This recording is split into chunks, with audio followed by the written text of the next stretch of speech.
नमो ब्रह्मादिभ्यो ब्रह्म विद्या संप्रदाय कर्तृभ्यो वंश ऋषिभ्यो महद्भ्यो नमो गुरुभ्यः।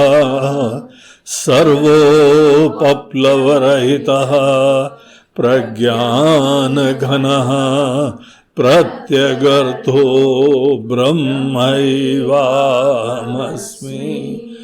ब्रह्मैवाहमस्मि।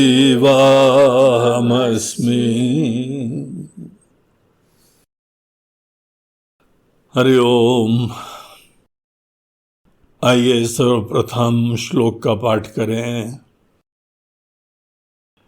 क्षुद्व्याधिश्च चिकित्स्यतां प्रतिदिनं भिक्षौषधं भुज्यतां स्वाद्वन्नं न तु याच्यतां विधिवशः प्राप्तेन सन्तुष्यताम् शीतोष्णादिविषह्यतां न तु वृथा वाक्यं समुच्चार्यताम्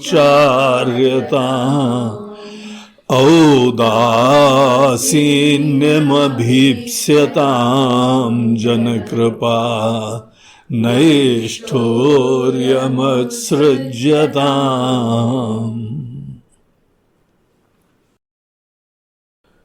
तो कल के सत्र में हम लोग साधना पंचकम का सोपान 29वां देख रहे थे। आज हम लोग 30th सोपान में हैं। 30वां चालू हो गया। 40 सोपान के इस यात्रा में हम लोग अंतिम दशक तक पहुंच गए।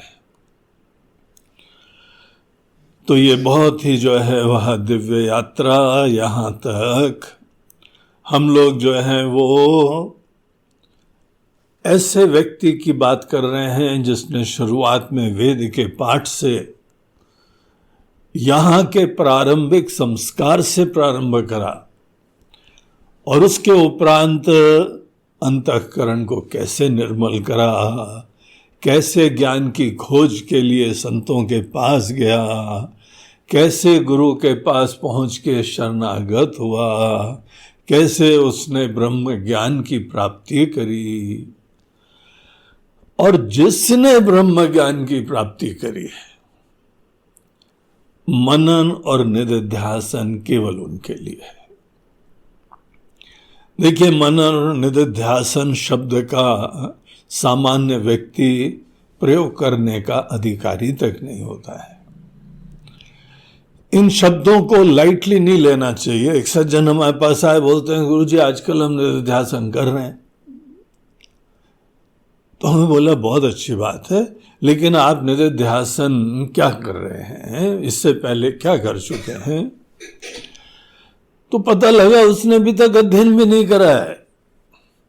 उसने किसी भी उपनिषद का, भाष्य का आद्योपांत, आदि से अंत तक गुरु के चरणों में बैठ के जब तक ज्ञान नहीं प्राप्त करा जाता है, और हमारे पैरामीटर्स ये रहते हैं कि हम लोग किसी उपनिषद को कम से कम आप 5 उपनिषद को एम करिए,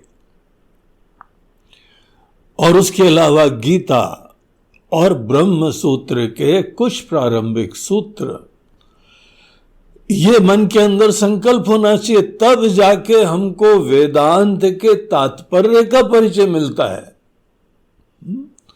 देखिए, हम लोगों का मन ऐसा होता है कि थोड़ा बहुत सुना और एकदम लगता है हाँ समझ में आ गया। ये हमारे अंदर जो कल्पना शक्ति होती है ना, बड़ी फर्टाइल होती है। थोड़ा सुन के इमीडिएटली बाकी बगैर सुने समझ जाते हैं। अब कई बार यहां पर भी आश्रमों में शिष्यों से बोलते हैं, ओ फलाना स्वामी जी सुनो, बोलते हैं हाँ गुरु जी वो कर दिया है। बोला यार हमने तुमसे कहाँ बोला कर दिया नहीं कर दिया। हम बोला सुनो, बोला हमको पता है आप क्या बोलने वाले हैं। अरे रियली, बगैर बोले तुमको पता भी लग जाता है हमने क्या बोला। ऐसे लोग बगैर ज्ञान पढ़े हुए समझ भी जाते हैं वेदांत ने क्या बोला। ये हमारे मन के अंदर ईश्वर ने एक क्षमता दी हुई है और यही कल्पना की क्षमता होती है। कल्पना की क्षमता, अनुमान की क्षमता, अनेकों प्रकार के किसी चीज को देखते हुए, किसी व्यक्ति को देखते हुए वहां पर भी समझ कि यह संभावना ज्यादा है। ऐसा कभी भी ज्ञान के लिए, ब्रह्म ज्ञान के लिए, गुरु के लिए ऐसा नहीं करना चाहिए, अवॉइड करना चाहिए। उनके वचन आने दो, शास्त्र का ज्ञान आने दो, आने के बाद ध्यान से सुनो, उनका आशय सुनो और उसके बाद कुछ कार्य करो। पहले शास्त्र का श्रवण करना यह परम आवश्यक होता है। जो श्रवण करता है मनन और निधिध्यासन केवल ऐसे विरले लोगों के लिए होता है। आज अनेकानेक लोग ये जो है प्रवचन सुनते हैं, आपको सुनने में कोई प्रॉब्लम नहीं है, जरूर जानना चाहिए। जैसे कहीं पर भी जाते हैं ना तो एक रोड मैप हमारे सामने होता है, इस शहर जाएंगे वहां से ये होगा, वहां से ऐसी गाड़ी पकड़ेंगे, फिर ऐसे पहाड़ों में जाएंगे, फिर ऐसे मंदिर में जाएंगे। रोड मैप होना चाहिए, लेकिन कर्तव्य किस चीज में होना चाहिए? जहां पे हम खड़े हैं। हमारी प्राथमिकता उस चीज की होती है जहां पर हम खड़े हैं। ब्रह्म ज्ञान के बारे में कल्पना मत करना, अकल्पनीय है। बहुत विनम्रता से जान जाओ कि यह हमारे कल्पना का विषय नहीं है। इसीलिए तो हम गुरु के मुख से सुनना चाहते हैं ना, जिसके अंदर यह निश्चय होता है कि परमात्मा अकल्पनीय है, उनके लिए गुरु के चरणों में बैठ के ज्ञान की प्राप्ति का महत्व होता है। शास्त्रों का प्रति श्रद्धा रखनी चाहिए और गुरु के प्रति रखनी चाहिए और उनके मुख से ही सुनना चाहिए। अपनी तरफ से जितनी संभावनाएं हैं, ब्रह्म ऐसा है, चारों तरफ फैला हुआ है और चेतन है और वो जीवन तत्व है, बड़ा आनंदमय है, हम जो भी कल्पना कर लें वो कल्पना गलत है। आप सिंपल एक सूत्र में समझ लो। इसीलिए तो आवश्यक है कि हम शास्त्र पढ़ें। क्या कल्पना शक्ति क्या सबके पास नहीं है क्या? जो लोग गुरु के चरणों में बैठ के अध्ययन करते हैं उनके पास भी बड़ी फर्टाइल कल्पना शक्ति है, लेकिन कल्पना का आश्रय लेना ही विक्षेप मार्ग है, कल्पना मार्ग। उस मार्ग को छोड़ के आप प्रामाणिक मार्ग पकड़ें और एक माइलस्टोन अपने लिए रखते हैं कि पहले हमने अध्ययन कर लिया। श्रवण को बोला जाता है कि शास्त्र के आदि से अंत तक विधिवत अध्ययन करके तात्पर्य निश्चय करना। आदि से अंत तक गीता है, आदि से अंत तक पढ़ो, गुरु मुख से पढ़ो। उपनिषद है, ईशावास्य, कठोपनिषद, केनोपनिषद, मुंडकोपनिषद, जो भी उपनिषद है आप आदि से अंत तक गुरु मुख से सुनो और फिर तात्पर्य का निश्चय करना। जो ये आदि से अंत तक षड्लिंगों के आधार से, षड्लिंग जो है एक व्यवस्था है, शास्त्रों की शैली का सूचक होता है, उसका आश्रय लेके शास्त्र का आदि से अंत तक अध्ययन करना चाहिए। हम व्रत कर लेते हैं, तपस्या कर लेते हैं, यात्रा कर लेते हैं, यार इसे कुछ मतलब नहीं है। हम बहुत तपस्या कर लेंगे तो हमारी ये समझ आ जाएगी, जी नहीं, ऐसा नहीं है। क्यों भगवान शंकराचार्य जी ज्ञान की महिमा बता रहे हैं, अन्यथा तपस्या, व्रत और यात्रा इनकी महिमा बताते हैं। तो ये बात, अपनी परंपरा का अगर आदर करना है तो परंपरा तो यही है। और आपने श्रवण मनन कर लिया तो ये जो निधिध्यासन चल रहा है, जो ब्रह्म ज्ञान हमको समझ में आया है, वो जीवन की हर परिस्थिति में बनाए रखें, ये निधिध्यासन का ऑब्जेक्टिव है। तो प्राइमरी चीज यह है कि हमारे अंदर अखंडाकार वृत्ति, ब्रह्माकार वृत्ति, बुद्धि में संभावना नहीं है, बुद्धि की कल्पना नहीं है, अखंडाकार वृत्ति। ये अखंडाकार वृत्ति उत्पन्न करने में ही असली ईश्वर की कृपा होती है, शास्त्र के अध्ययन का प्रयोजन होता है। तो ये अखंडाकार वृत्ति, ये ब्रह्माकार वृत्ति, इसी को रियलाइजेशन बोलते हैं, इसी को साक्षात्कार बोलते हैं। और एक बार ये उत्पन्न हो जाए, रियलाइज हो जाए, फिर मनन में उसके बारे में संदेह दूर करते हैं और निधिध्यासन में उसको सहज बनाते हैं।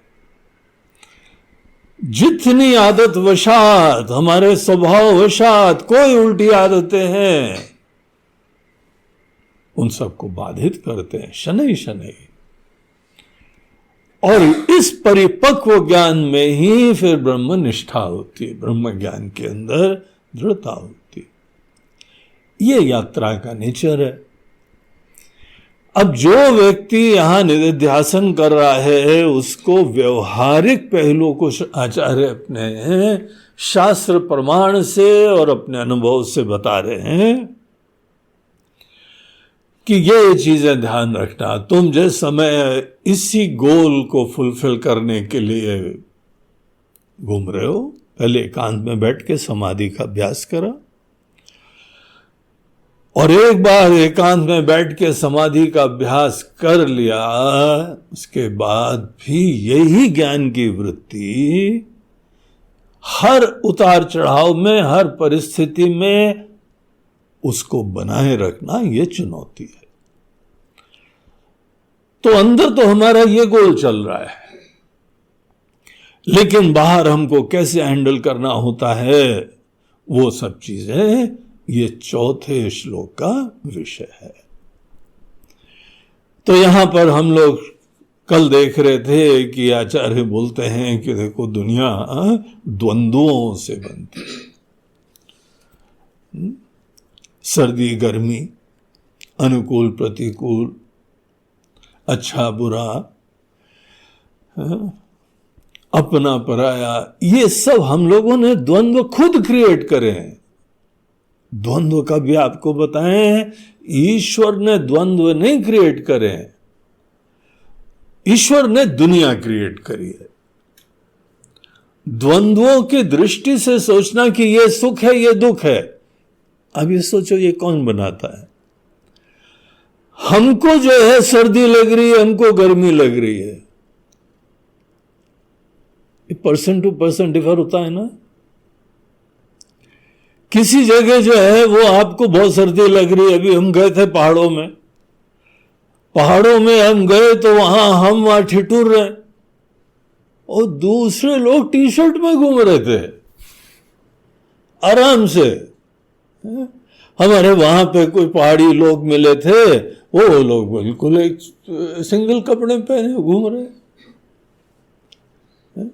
गंगा जी वगैरह में तो सब डुबकी मारने के लिए सब कपड़े उतार के आराम से डुबकी मार रहे हैं, उनको ज्यादा सर्दी नहीं लग रही है। हमारी सर्दी लगने का जो एक मापदंड है ये व्यक्तिगत है। हमको बहुत गर्मी लगती है, कितने डिग्री में लगती है, तो हमारा कोई ना कोई पैरामीटर होगा कि जहां पे हम लोग तो सोचते हैं कि हाँ चलो 38-40 डिग्री तक पहुंचा तो फिर अखबार में भी आता बहुत गर्मी चल रही। और आपको पता है विदेश में किसी दिन 30 डिग्री हो गया, बोलते हैं बहुत गर्मी है आज, वो 30 डिग्री वो बहुत गर्मी है, गर्मी की लहर चल रही है। बोला अच्छा कितना चल रहा है? बोलते हैं 30 हो गया भाई। अच्छा नॉर्मली कितना होता है? बोलते हैं 10। उनके लिए नॉर्मल 10 है। देखो समझने की बात यह है कि ये सब पैरामीटर्स, ये मापदंड, ये हम लोग खुद बनाते हैं हमारे शरीर की अडेप्टेबिलिटी से। जहां जहां हमने अपना एक्सपोजर क्रिएट करा हुआ है ना, हम जिस परिवेश में रहे हैं उस हिसाब से वो मापदंड बन जाते हैं। इसीलिए ये जो हमारे मापदंड हैं, हम इसको परमार्थिक नहीं समझे, इसको परमानेंट नहीं समझे। और इसीलिए पहला प्रयास तो साधना काल से, जब कोई व्यक्ति ब्रह्म ज्ञान की प्राप्ति के लिए अधिकारी बन रहा था, ब्रह्म ज्ञान के अधिकारी के अंदर 4 गुण होते हैं। उसमें एक जो है आता है समाधि षटक संपत्ति। कुछ 6 गुण होते हैं मन के अंदर, उसमें एक आता है सहनशीलता। साधना काल से सहनशीलता का गुण उतार चढ़ाव में रह के अपने आप को मजबूत करना होता है, तब से चला आ रहा है। लेकिन यहां पर हमने कितना भी अपने अंदर सहनशीलता उत्पन्न नहीं करी, हमारी जो है वो सहनशीलता की एक रेखा है ना, उस रेखा के जहां पार जाने लगे तो डगमगा जाएंगे, डिस्टर्ब हो जाएंगे। तो यहां आचार्य बोलते हैं कि इस बिंदु के ऊपर सदैव ध्यान रखना। अगर कोई बहुत सर्दी गर्मी होती है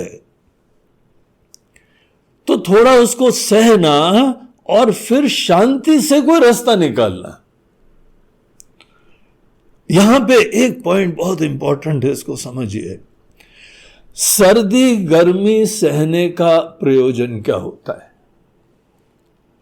क्या अपनी चमड़ी मोटा करना होता है? क्या हम जो है वो भैंस की तरह ऐसी मोटी चर्बी हो जाए कि कोई सर्दी भी हो कोई गर्मी भी हो कोई फर्क ही नहीं पड़ रहा है? यह चमड़ी मोटी करने का प्रयोजन सहनशीलता में नहीं होता है। आपकी चमड़ी बिल्कुल सॉफ्ट, मुलायम, कोमल बनी रह सकती है, तो भी सहनशीलता हो जाएगी। तो मतलब सहनशीलता का मतलब क्या है?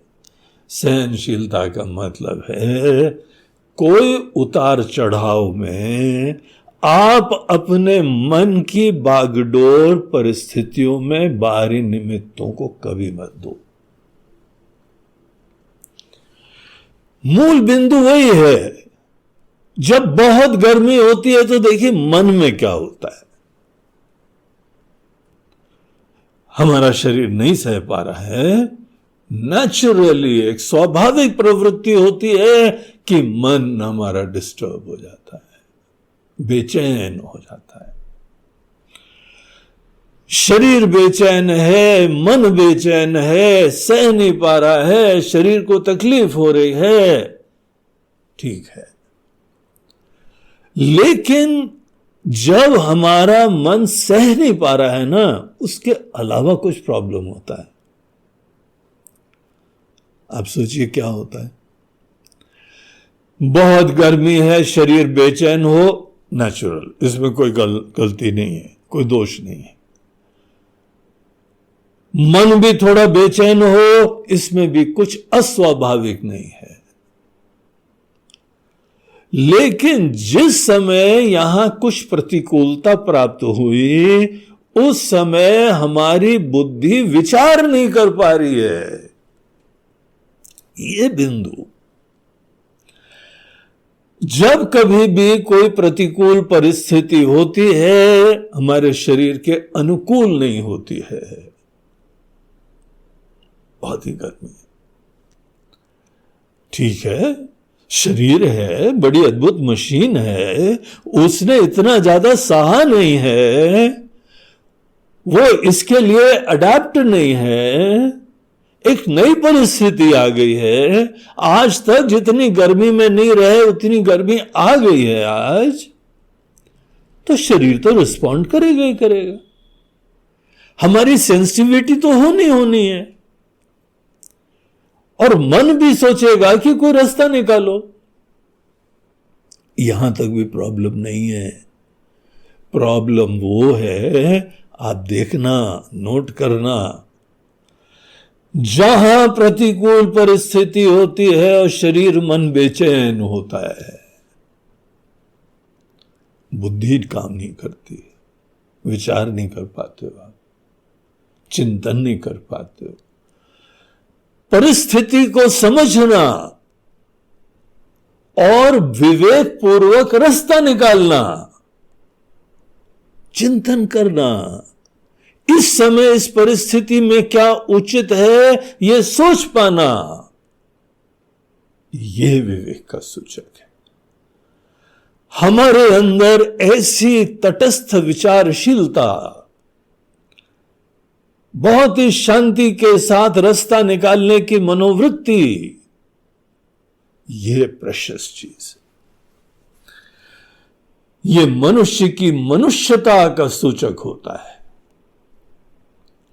हम लोग शरीर को जो है वह पूरा संवेदना विहीन नहीं बनाना चाहते, यह हमारा कोई गोल नहीं है। हमारे अंदर तपस्या के ऐसे मापदंड हमारे लिए कोई आदरणीय नहीं।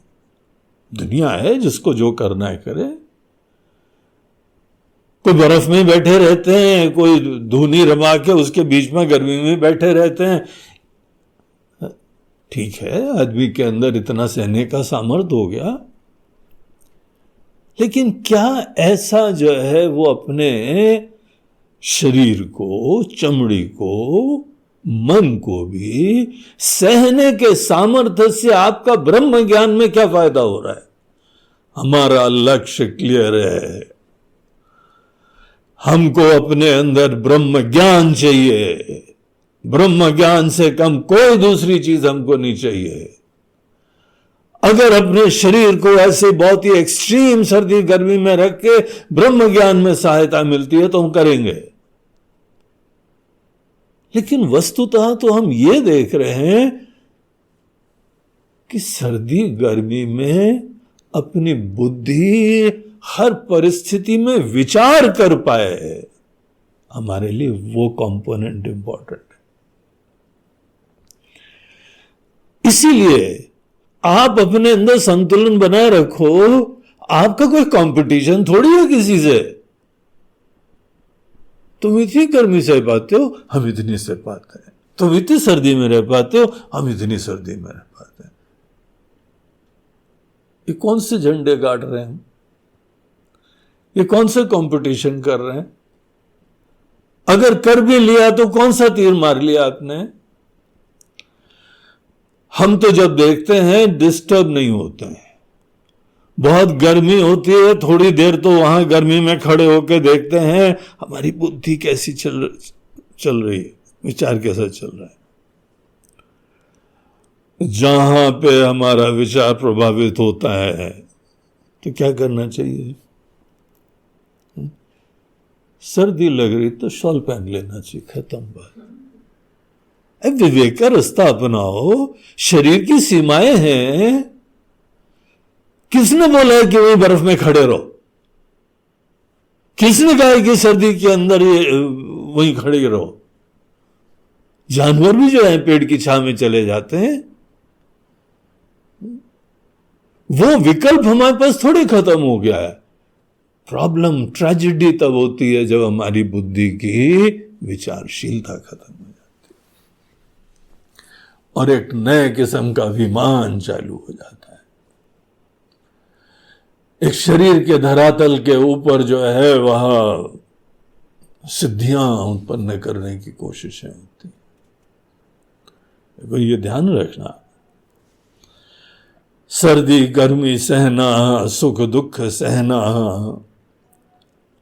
सुख भी देखो, बहुत सुख हो उसको सहना सीखो, अर्थात बहुत सुख में दिमाग नहीं खराब हो जाए, विचार नहीं खराब हो जाए। बहुत दुख भी आता है, जहां ज्यादा होने लगे निकल लो वहां से। हमारी साधना शरीर के धरातल पे नहीं होती है, इसीलिए कोई लोग जो हैं वो शरीर के धरातल के ऊपर बहुत सर्दी गर्मी सहते रहते हैं। हम लोग का कोई कंपटीशन नहीं है उस संदर्भ में, हमारे गोल्स ही नहीं है। बहुत शरीर के धरातल पे ही सर्दी गर्मी सहते रहना, और देखो हम तो कपड़े भी नहीं पहनते हैं, हम तो गर्मी में भी रहते हैं, हम तो नंगे पैर चलते हैं। हमें बोला भैया तुम चलो, तुम्हारा जीवन है, हमको क्या लेना देना। अपने लक्ष्य रखो, अपने लक्ष्य के हिसाब से कार्य करो, हमारा ये कोई गोल नहीं है। हम जहां तक होगा सर्दी में भी रह पाएंगे। हम पहाड़ों में रहे हैं, बर्फीले इलाके में रहे हैं, ऐसी भयंकर ठंड उधर में रहे हैं, आंधी तूफान के बीच में रहे हैं, कहीं पे भयंकर लू चल रही है, गर्मी है, वहां रहे हैं, तपती भूमि उधर भी रहे हैं। लेकिन हमारा गोल, हमारे लक्ष्य उस प्रकार की सहनशीलता की हर प्रकार की परिस्थिति में रहेंगे। इतनी हमारी चमड़ी जो है वह जोरदार हो गई है। ये हमारे गोल्स नहीं है। हमारे गोल्स ये हैं कि जब ये अप्स एंड डाउन्स, ये फ्लक्चुएशंस वेदर के होते हैं और अनेकों प्रकार की परिस्थिति के होते हैं, वहां पर हमारी विचारशीलता बढ़िया बनी रहे, क्योंकि उससे हम रास्ता निकालते हैं, उससे वहां का रहस्य जानते हैं, उससे उस चीज का तत्व समझते हैं। और एक सीमा है, इससे ज्यादा हम एक्सपोज्ड नहीं हुए। हम चाहें तो एक्सपोजर प्राप्त कर लें, लेकिन वो गोल्स नहीं हमारे। जहां को जरूरत से ज्यादा संतुलन बनाए रखते हुए गर्म कपड़े पहन लो, फिनिश। कोई जो है वह बढ़िया पे ऐसी जगह जाके, नदी के तट पे, झील के तट पे झरना बह रहा है, उसके पास जाके आसन लगा के बैठ जाओ, ठंडी ठंडी हवा आएगी। अरे इतना विवेक नहीं है क्या? तो यहां पे ऑब्जेक्टिव समझना बहुत इंपॉर्टेंट होता है। हमको कोई भैंसा नहीं बनाया जा रहा है, हमको कोई जानवरों के तरीके से होता है ना, गेंडा हाथी ऐसी चमड़ी होती है उसकी। भगवान ने इतनी पतली चमड़ी बनाई है हमारी।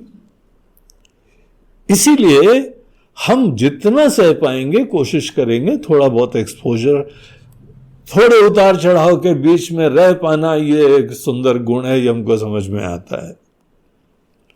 हम ध्यान कर रहे हैं, बैठ के चिंतन कर रहे हैं, लाइट चली गई, हमारे विक्षिप्त, क्या है यार, क्या है यार, क्या चली गई। गर्मी तो गर्मी, कूलर लगा हुआ है, पंखा लगा हुआ है, एसी लगा हुआ है, बंद हो गया। तो क्या हमारा विचार खत्म हो जाता है? क्या जीवन खत्म हो जाता है? वो थोड़ी फ्लेक्सिबिलिटी एक स्पेक्ट्रम के अंतर्गत जीने की संभावना ये तो अवश्य होनी चाहिए। लेकिन ध्यान रहे, हम ब्रह्म ज्ञान प्राप्त कर रहे हैं, उसी में निष्ठा प्राप्त कर रहे हैं। उसके लिए बुद्धि फर्टाइल होनी चाहिए। धियो यो नः प्रचोदयात्। तो ये था कल का सूत्र। आज का सूत्र जो है वो सहनशीलता के बारे में नहीं है हमारी, एक अन्य इंद्रिय के बारे में जो बहुत इंपॉर्टेंट है। इंपॉर्टेंट चीजें तो यहां आचार्य बता रहे, वो हमारी वाणी के बारे में। तो वाणी के बारे में वो यहां बोलते हुए कहते हैं, न तु वृथा वाक्यम समोचार्यता। तुम्हारा लक्ष्य तुमको पता है ना, एकमात्र सिंगल फोकस तुम्हारी ब्रह्म ज्ञान में हर परिस्थिति में निष्ठा बनी रहे, क्लैरिटी बनी रहे। क्लैरिटी ही निष्ठा होती है। हर परिस्थिति में क्लैरिटी, हस्तामलकवत, हाथ में जैसे किसी को आंवला रखा हुआ है इतना क्लियरली दिख रहा है, वैसे हर परिस्थिति में जो यथार्थ है, जो सत्य है हमारा, और उसी संदर्भ में बाकी समस्त अन्य चीज है, अगर कुछ अन्य है। इन सब चीजों के बारे में एक दृष्टि है, एक निश्चय है, एक समझ है, शास्त्रोक्त प्रामाणिक, वही गोल है ना। उस गोल के लिए अगर हम सच्चे हैं, दृढ़ हैं, तो आचार्य बोलते हैं दुनिया के अंदर उतार चढ़ाव में जीना यह हमारे लिए परम आवश्यक है। यह हमारी साधना का अंग है। हम वॉलंटरली अपनी तरफ से जीवन के विविध परिस्थितियों में जाते हैं,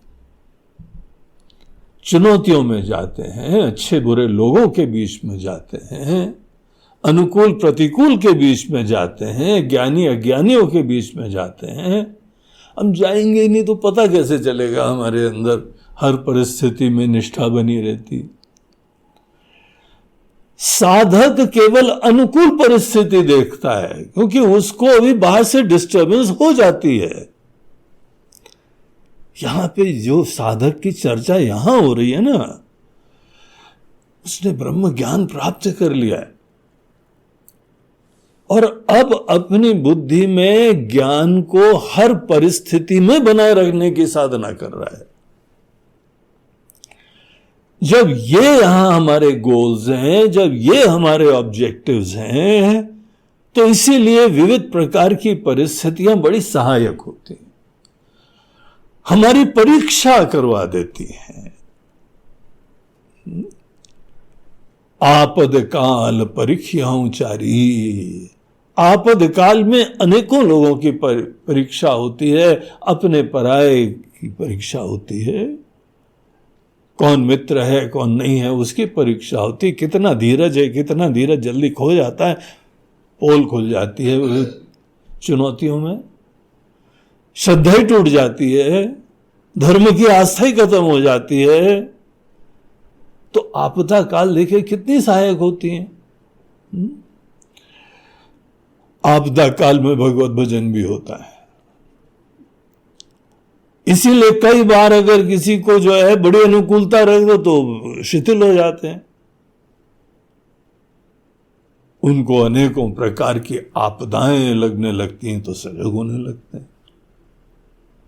आपदकाल का बहुत जीवन में आशीर्वाद होता है। सन्यासी को तो देखो, घर बाहर छोड़ के, रिश्ते नाते धन दौलत छोड़ के ऐसा कठिन जीवन जी रहा है, आपदा काल उसके लिए खुद ही उत्पन्न कर रहा है।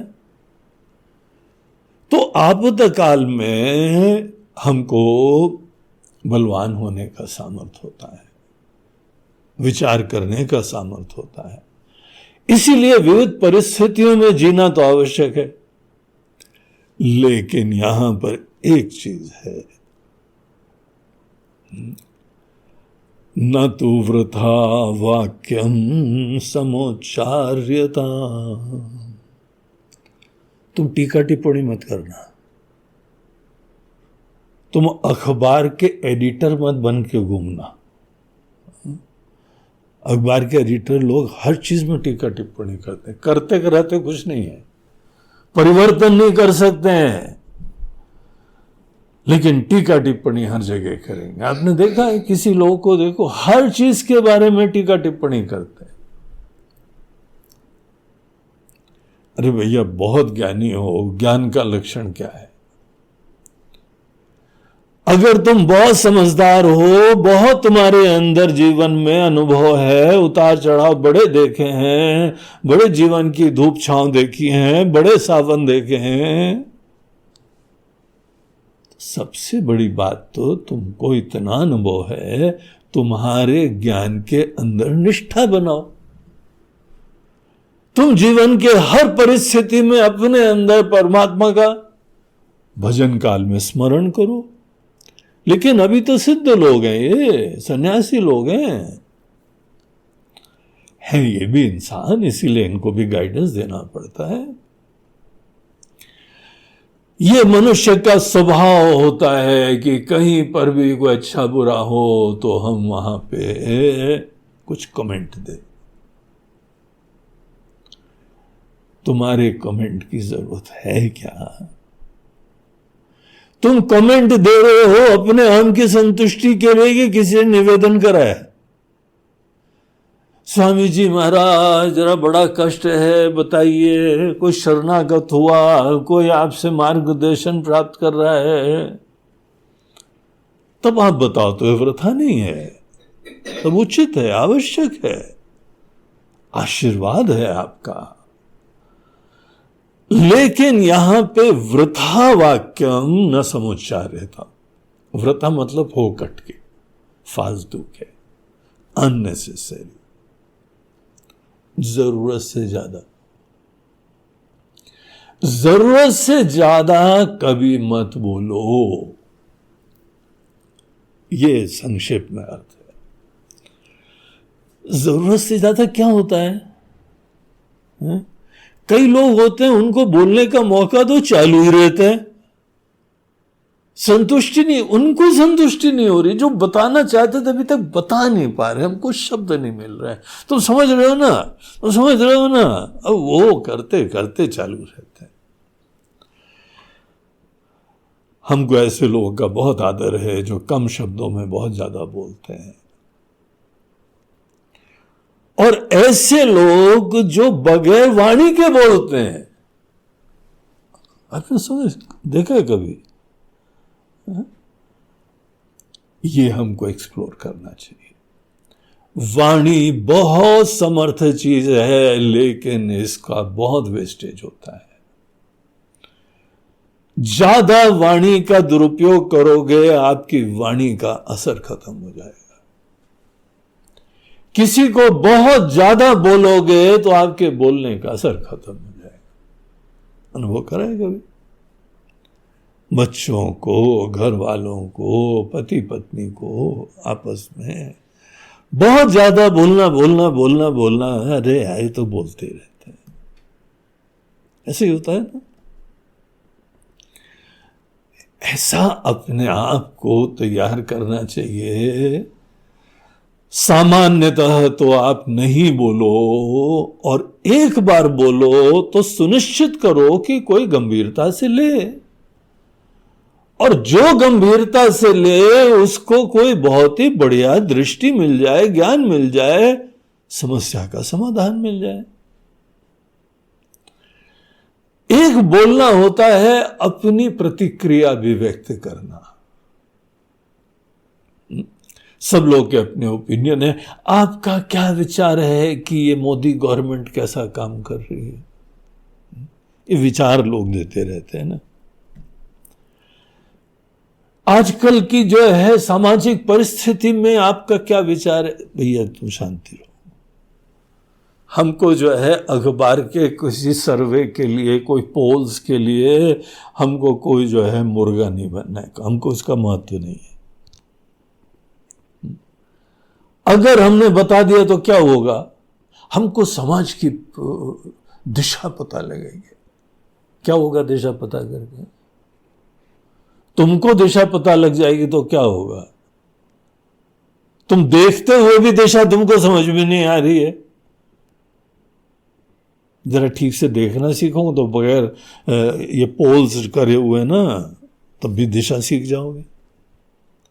चुपचाप रहो, हमारा ये सब गोल नहीं है, कोई मतलब नहीं। हम अपने मन की संतुष्टि के लिए, किसी और के मन की संतुष्टि के लिए, फोकट के लिए हमको कुछ नहीं बोलना है। हम शांति से वहां से देखेंगे, ऑब्जर्व करेंगे और अपना रास्ता नापेंगे।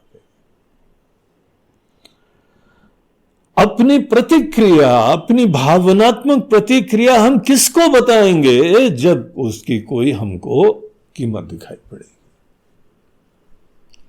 प्रयोजन दिखाई पड़ेगा, किसी का लाभ, किसी का कल्याण। और वो भी जब कोई हमारी वाणी का आदर कर रहा हो, गंभीरता से सुझ रहा हो, तब हम बताएंगे।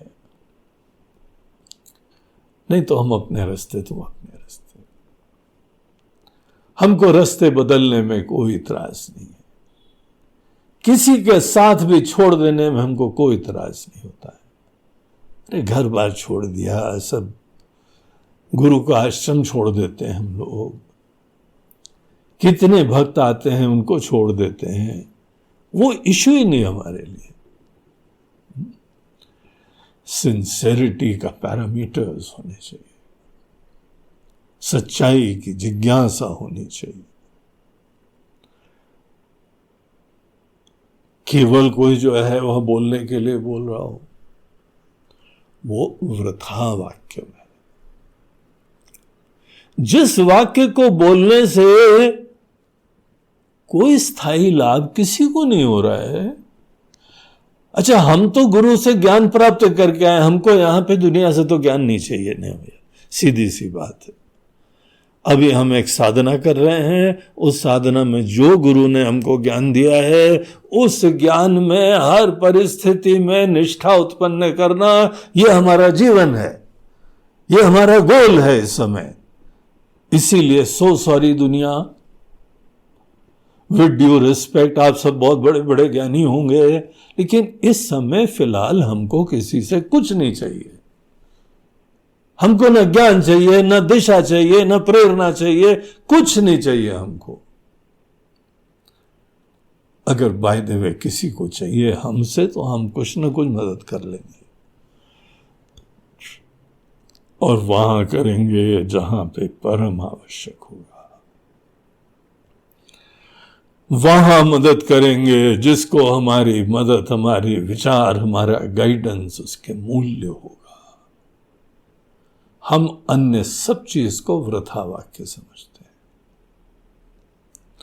अपने आप को हमें किसी के सामने प्रूव नहीं करना है, हमको किसी का प्रमाण पत्र नहीं चाहिए। ये दुनिया के प्रमाण पत्र भी ऐसे ही होते हैं। एक समय एक आएगा, आपके गले में फूल माला डालेगा, और आपने अपना दूसरा कोई रूप दिखा दिया तो वही सज्जन जूते की माला लेके आएंगे आपके पास। ऐसे बदलते हैं लोग। क्या महत्व है किसका?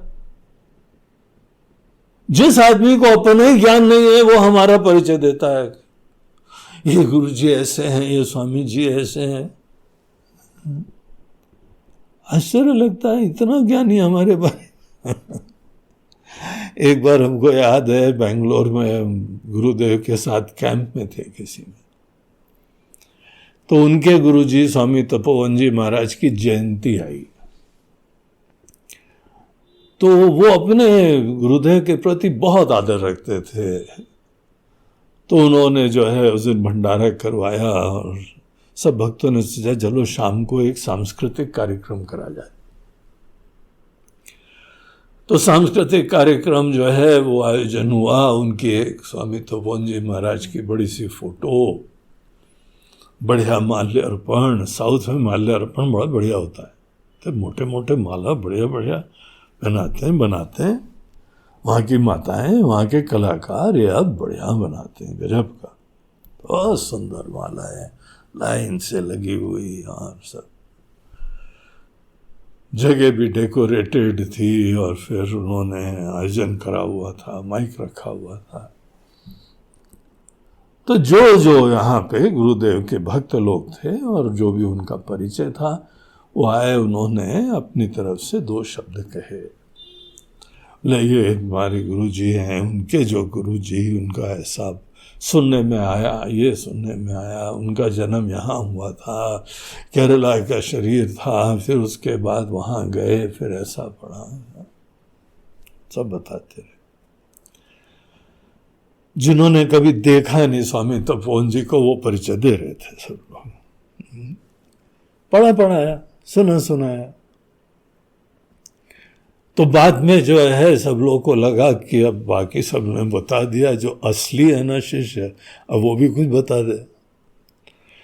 तो गुरुदेव से निवेदन करा गया, गुरुदेव हम आपसे रिक्वेस्ट करते हैं कि kindly enlighten us about your गुरुदेव, आपके गुरु जी के बारे में कृपया बताइए।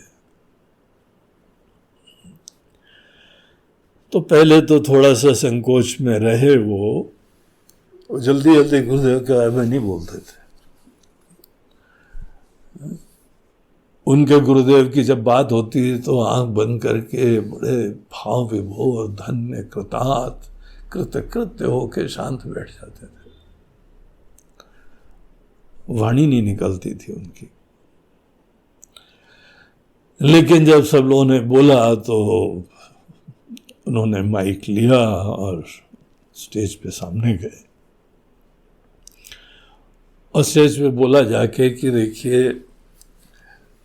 यहाँ पे हमारे गुरुदेव के बारे में अनेकों चर्चाएं लोगों ने करी हैं, आपको हम बताएं इन लोगों की चर्चा कैसी थी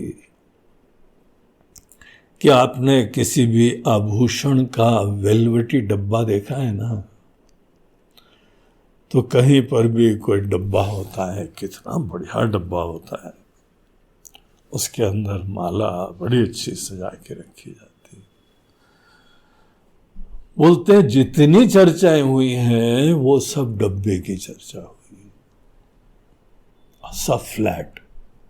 जो बड़े बड़े ज्ञानी लोग, विद्वान लोग आए हुए थे बताने के लिए, एक ही झटके में सबका उन्होंने स्थान दिखा दिया। बोला अगर आप लोग पूछेंगे कि अच्छा आप ही बता दीजिए महाराज जी आभूषण के बारे में, तो बोलते हैं हमारे पास शब्द ही नहीं, हम उनके बारे में कुछ नहीं बता सकते। उपनिषद में पूछा गया कि परमात्मा के लक्षण दो, तो उपनिषद भी बोलते हैं जहां से वाणी लौट के आ जाती है, जहां मन भी नहीं पहुंचता है, वो ब्रह्म है। बोलते उनके पास रहते तो जानते, अब रहे तो हो नहीं, केवल यही तुम लोग चमड़ा देखते हो, शरीर देखते हो। यहाँ जन्म हुआ, यहाँ बचपन है, इतनी शिक्षा प्राप्त करी, इतने स्कूल में गए, तो ये कुछ उनका वर्णन नहीं। ये तो हाउसिंग है, हाउसिंग,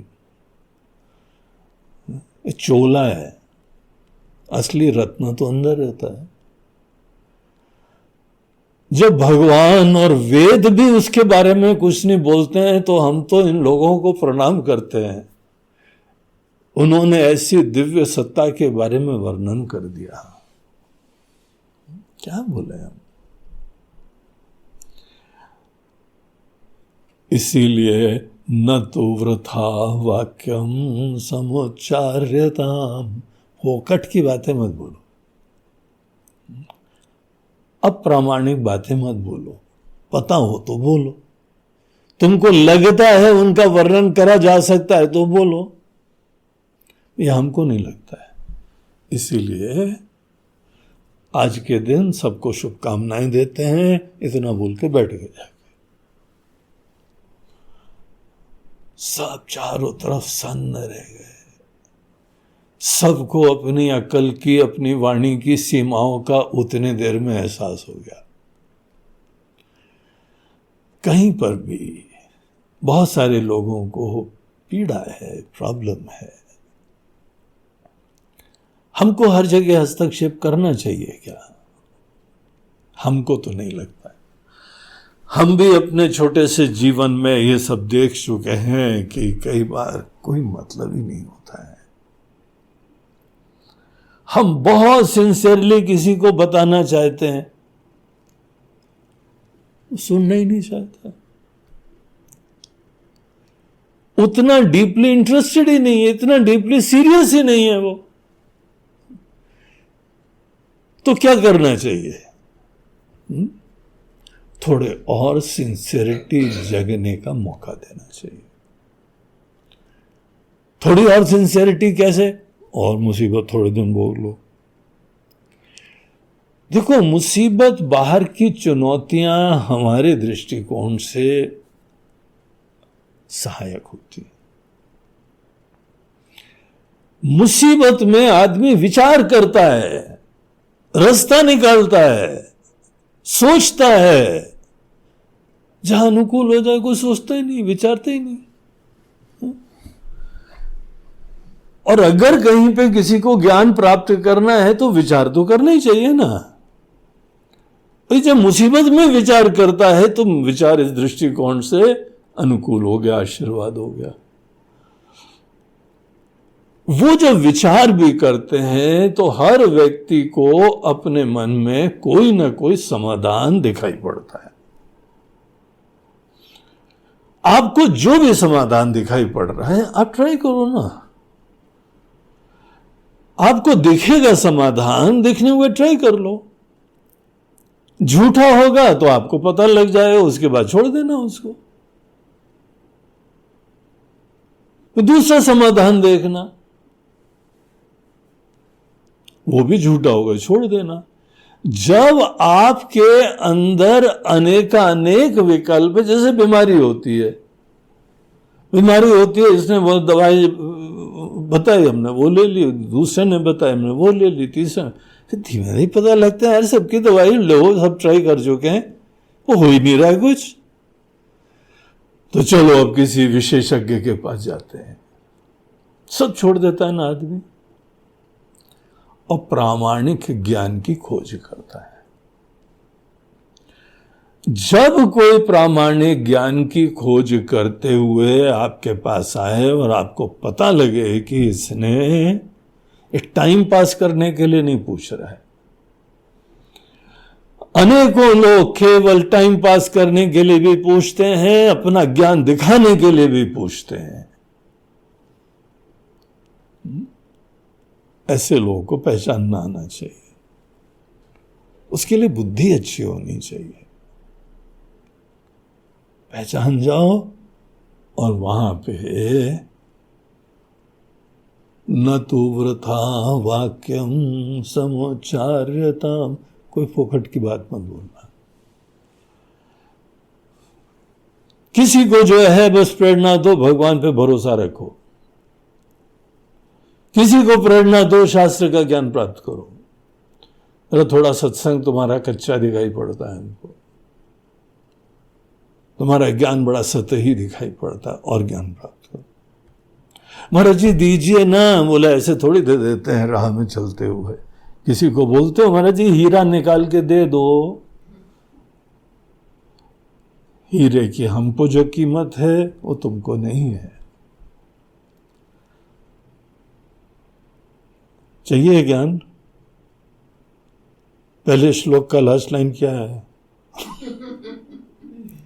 निज ग्रहातूर्णम विनिर्गम्यताम। घर से निकलने को रेडी हो,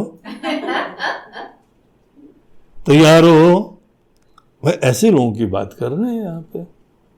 घर बार छोड़ नहीं सकते, आसक्ति छोड़ नहीं सकते, आदतें छोड़ नहीं सकते, पराधीनता छोड़ नहीं सकते, कमजोरी छोड़ नहीं सकते, और मांगते हो कि हमको भी आप अल्टीमेट वो ज्ञान दे दो। ये तुम्हारे लिए नहीं है। ये तुम बहुत कमजोर हो, तुम बहुत पराधीन हो। और ऐसे लोगों को हम पहचान ना पाए तो हम कुछ भी बोलते रहेंगे। हम भावनात्मक प्रतिक्रिया देने के लिए इच्छुक नहीं है। हम शो देखते हैं, सब भिन्न भिन्न प्रकार का शो देखते रहते हैं, और अपने अंदर उस ज्ञान में रमते हैं। हर समस्या का कारण भी हम विचारते हैं, लेकिन हम बताते नहीं हैं। हमको बताने के लिए कोई जरूरत नहीं लगती है, क्योंकि समस्याओं को हम समस्या नहीं देखते। समस्याओं को, दुनिया की समस्या, व्यक्तियों की समस्या, परिवार की समस्या, आर्थिक समस्या, स्वास्थ्य की समस्या, हर समस्या को हम पथ प्रदर्शक देखते हैं। तुमको राह दिखाती है, तुमको विवेक दिलाती है, तो हम क्यों हस्तक्षेप करें? जब तक कहीं पे कोई कैटेगोरिकली सिंसेरिटी के साथ इच्छुक न हो, तब तक न तो वृथा वाक्यम समोच्चार्यता, कोई जरूरत नहीं बोलने। ऐसा नहीं हमारे पास बोलने के लिए है कुछ नहीं, हम तो शास्त्र पढ़े हुए हैं। शास्त्र हर प्रकार के अधिकारी को बताने के लिए विद्या देते हैं, उसी को श्रोत्रियत्व बोलते हैं। किसी भी प्रकार के अधिकारी को दिशा दे सकते हैं, लेकिन कब देनी चाहिए? जब वो सीखने की भावना रखे। अभी वो अपनी प्रक्रिया से गुजर रहा है, उसको लगता है हमको सब पता है, तो प्रयोग करने दो ना, क्यों जल्दीबाजी करते हो? यदि जीवन खत्म हो जाएगा, कोई बात नहीं, हम लोग के वहां अगला जीवन भी होता है। ये वो थोड़ी धर्म है जहां पे एक ही बार गड़े तो कयामत का दिन तक पड़े रहोगे। यहां शीघ्र शरीर मिल जाता है, तरोताजा, रोग से मुक्त, मोटापा, डायबिटीज, शुगर, कोलेस्ट्रॉल से फ्री नया शरीर मिल जाएगा। फिर ट्राई करना वहां से। किसने? भगवान ने बोला उलझ जाओ, मोहित हो जाओ। ये चीजें छोड़नी होती हैं, इसीलिए हम लोग को जल्दीबाजी नहीं करते। ऐसा नहीं है हम बताते नहीं हैं। वृथा वाक्यम न समुच्चार्यता,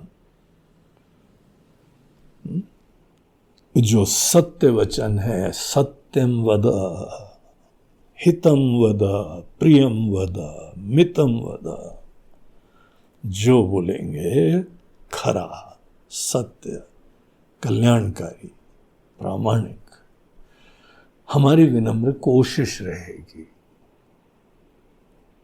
हम उन मनुष्यों की तरह से, भगवान की तरह से परम सर्वज्ञ सर्वशक्तिमान नहीं है, इसीलिए बोलने में भी हमारी साधना होती है, सोचना पड़ता है, लेकिन हमारी कोशिश उस दिशा में रहे। जहां हमको लगा कि ये फालतू हो रहा है तो हम उससे किनारे हो जाएंगे। हमारे लिए ये वाक्य घंटे की तरह बजता रहता है, न तो वृथा वाक्यम समोच्चार्यता। किसी को लिखते भी है ना, लिखने के बाद, ड्राफ्ट करने के बाद हम फिर सोचते हैं, इस सूत्र को मन में लाके फिर सोचते हैं, इसमें फोकट का वचन कौन सा था, वृथा वाक्य कौन सा था, अगर था delete delete delete delete delete. तो ये एक हमारे लिए बहुत इंपॉर्टेंट गाइडेंस होता है, बड़ा इंपॉर्टेंट सूत्र होता है, और ये हमारे परम आदरणीय आचार्यों का ही मार्ग निर्देशन है। ऐसे सूत्र का आश्रय लेने से ही इस दुनिया में कमल के फूल की तरह रह सकते हैं, कभी कुछ प्रभाव नहीं पड़ता है। हम तो दृष्टा हैं, हमको हर जगह न प्रतिक्रिया देनी है, न बाहर से हमको कोई दुख होता है। कैसी भी यहां पे प्रलय आ जाए हमको दुख नहीं होएगा। हम देखते हैं बस मृत्यु का समय आ गया, अरे वो मर गए, तो जिसको जन्म हुए मरेगा ही एक दिन, कौन सी बहुत बड़ी बात है। और मर के भी हमारे वहां मरते नहीं है, पता है तुमको, मर के नया शरीर प्राप्त करते हैं, नई ड्रेस, दिवाली की ड्रेस, तो मरते क्या है, कौन सी प्रॉब्लम है। तो इसीलिए कोई फोकट की प्रतिक्रिया नहीं, फोकट की बात नहीं, खरा वचन, कल्याणकारी वचन। तो ये था आज का साधना पंचकम का सूत्र नंबर 30। अब कल हम लोग इसी यात्रा में और आगे चलेंगे। आज का प्रवचन यहीं पे समाप्त होता है। नमः पार्वती पते हर हर महादेव। हरि ओम। आज का प्रवचन का प्रायोजन हमारे बंबई के एक दंपत्ति और एक लखनऊ के सज्जन, दो लोग कर रहे हैं।